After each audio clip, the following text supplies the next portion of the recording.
I meet Agent Smith every fucking day. I roll in the Matrix. He is a program which invades and uses any body, any mind, to advance the agenda and fight for the state so they can stay in charge. Now he lurks in the comments on every article about the COOF, or politicians in charge of the draconian measures and overreach we're currently suffering through. He pops up to argue for the state whenever possible, as if he's paid for it. Let's not get too theoretical, but some people are paid to do things like that. Plant/Patsy. Back in the day, there was a forum that used to discuss the events of 9/11. I'm not going to name it because it still exists. I just checked, and it's pretty much at full strength facepalm, the way it was when I escaped. It was infiltrated by Glowies/Agent Provocateur/COINTELPRO. Back then, they deliberately derailed theories and arguments to make anyone who questioned the narrative look incredibly foolish. Kinda like how, at the moment, every article screams anti-vaxxer this and anti-vaxxer that, attempting to deduce every single person who is anti-government mandate that severely cripples mental health, the economy and more to make people afraid of a virus with an over 99% plus recovery rate for almost all age groups. By reducing someone down to a derogatory term, it's an attempt to divide and dehumanize, assign a derogatory label that conjures negative emotions, then hammer it into people wherever they go. It's a psychological war tactic. I know people have died from the COOF. Yes, it can be dangerous for some. People who are planted to deliberately turn a discussion into chaos do exist.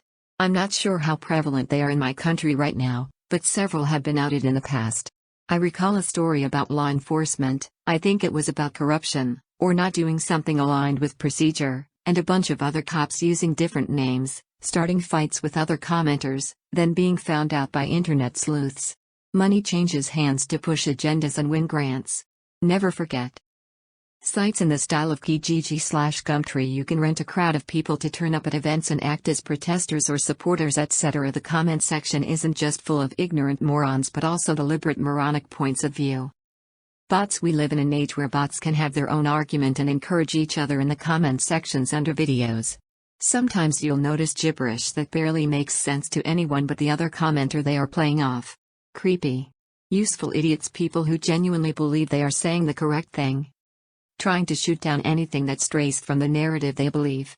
Maybe they've had a bad day or just finished watching a really sad documentary on a similar topic to the one they're commenting on, and now they're the expert on telling you how you should think.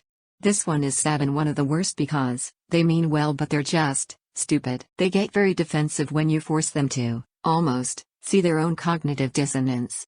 Motherfuckers get mad. They churn out insults, straw man arguments, anything that helps them sleep at night, because they aren't ready to look for a truth that they're scared to embrace for fear it'll destroy their world.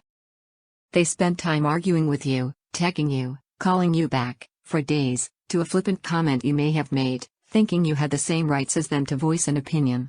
The best line in the first, and best, Matrix film is, "The Matrix is a system, Neo. That system is our enemy." But when you're inside, you look around, what do you see? Businessmen, teachers, lawyers, carpenters. The very minds of the people we are trying to save. But until we do, these people are still a part of that system, and that makes them our enemy. You have to understand, most of these people are not ready to be unplugged. And many of them are so inert, so hopelessly dependent on the system that they will fight to protect it. TLDR, many of them are so inert, so hopelessly dependent on the system that they will fight to protect it. Don't get mad. Feel sorry. Lead by example and hope your walk changes hearts.